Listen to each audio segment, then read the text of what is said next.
Assalamualaikum warahmatullahi wabarakatuh. Halo Bunda, kembali lagi dengan saya Bidan Risma di channel PMB Bidan Eko Fitriana.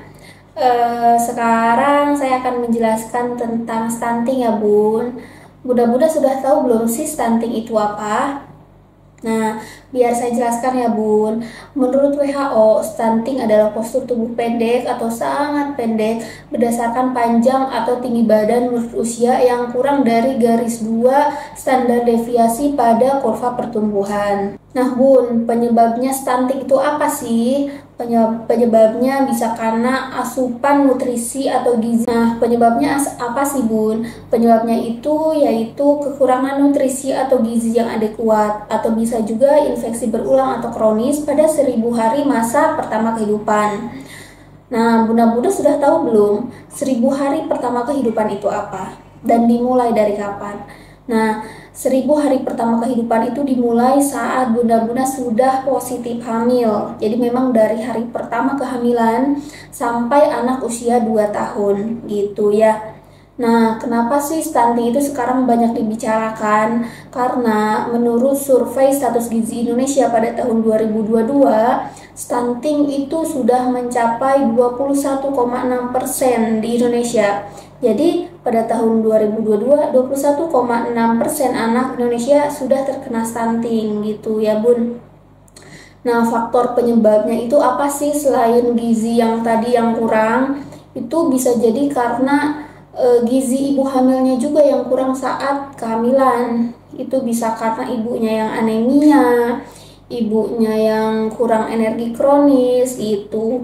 Soalnya kalau ibu yang anemia dan kekurangan energi kronis bisa berpotensi melahirkan anak yang stunting juga Bun. Makanya kalau bunda-bunda sudah diketahui hamil dari awal, jadi bunda-bunda sudah test pack nih, udah positif gitu, harus cepat-cepat diperiksa ke bidan untuk mengkonsumsi vitamin termasuk penambah darah ya. Soalnya kalau bundanya anemia sudah pasti kurang HB dong, kurang hemoglobin, harus konsumsi tablet penambah darah gitu ya. Atau mengkonsumsi makanan-makanan yang menaikkan HB seperti buah bit, sayur-sayuran, ati ayam atau ati sapi gitu ya. Untuk apa? Untuk tadi mencegah melahirkan anak yang berpotensi stunting gitu ya. Nah, yang kedua yaitu praktek menyusui yang kurang baik pada masa bayi dan balita gitu. Yang pertama, bayi bisa tidak mendapatkan ASI eksklusif atau saat sudah MPASI dan makanannya tidak sesuai seperti itu. Bisa juga karena lingkungan yang kurang bersih, pola asuh yang kurang baik, dan juga infeksi yang berlangsung lama baik bergejala ataupun tidak gitu ya. Bun, bunda-bunda yang mempunyai anak dan anaknya itu posturnya kurang tinggi itu ya harus langsung dicek ke dokter. Karena apa?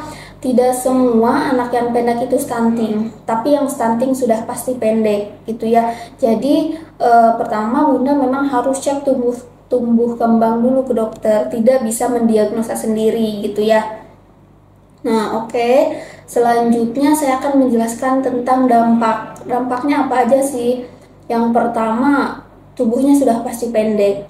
Yang kedua, anak yang terkena stunting itu biasanya sering sakit, dan kalau udah sakit biasanya susah sembuh gitu. Dan kecerdasan yang tidak optimal gitu ya. Jadi biasanya yang terkena stunting itu IQ-nya rendah Bun gitu ya. Jadi kita harus berusaha bagaimana caranya agar anak kita tidak terkena stunting gitu ya. Nah, bagaimana sih cara kita mencegah stunting gitu agar anak kita tidak terkena stunting?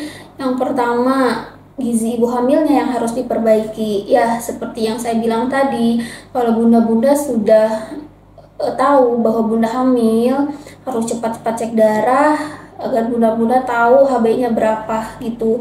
Kalau misalnya HB-nya bagus kan berarti nggak anemia, berarti harus dipertahankan gitu. Soalnya balik lagi tadi, ibu dengan anemia atau kekurangan gizi kronis berpotensi melahirkan anak yang stunting gitu ya. Jadi waktu hamil meskipun bundanya mual muntah parah, makanan tetap harus yang bernutrisi gitu. Solusinya makan sedikit-sedikit tapi sering ya. Terus harus bervariasi, protein hewani, protein nabati, sayur-sayuran dan lain yang sehat-sehat harus dimakan. Jangan kebanyakan makan junk food, apalagi pewarna makanan, pemanis buatan gitu, nggak boleh ya. Nah, yang kedua, sudah pasti ASI eksklusif sampai bayi usia 6 bulan. Nah, ASI eksklusif itu ASI yang diberikan kepada bayi tanpa makanan atau tambahan minuman apapun ya. Bayi tidak diberi teh, tidak diberi kopi, tidak diberi air madu, bahkan pisang itu tidak boleh. Sampai usia bayi 6 bulan hanya ASI eksklusif, karena sesungguhnya ASI eksklusif itu adalah makanan terbaik bagi bayi sampai usia 6 bulan gitu ya. Kemudian yang ketiga, harus melanjutkan ASI sampai bayi usia 2 tahun dan juga ditambah dengan makanan pendamping ASI. Makanan pendamping ASI tentunya harus yang bagus. Yang bagus itu yang diberikan secara teratur. Kemudian nutrisinya harus bagus gitu ya. Dan juga diberikan secara aman dan juga adekuat gitu ya. Jangan lupa harus memberikan seperti protein hewani, protein nabati, sayuran, lemak, karbohidrat sudah pasti gitu ya. Nah, kemudian yang keempat itu harus pantau tumbuh kembang bayi ya. Bayi dan anak sampai 2 tahun. Jadi Bunda harus periksa ke dokter tumbuh kembang untuk melihat apakah tumbuh kembang anaknya itu sesuai atau tidak gitu ya. Nah, kemudian yang terakhir yang pasti harus jaga lingkungan sekitar. Jauhkan anak dari asap rokok, tangan yang kotor. Jadi jangan memegang anak dalam kondisi kotor karena kita tidak tahu penyakit apa yang ada di tangan kita gitu ya. Kemudian air kotor juga tidak boleh, sama yang pasti harus imunisasi lengkap gitu ya Bun. Mungkin itu aja yang bisa saya sampaikan. Untuk bunda-bunda yang ingin tahu lebih lanjut tentang stunting, boleh komen di bawah atau bisa langsung datang ke PMB Bidan Eko Fitriana untuk konsultasi secara langsung. Itu aja ya Bun. Bye bye. Assalamualaikum warahmatullahi wabarakatuh.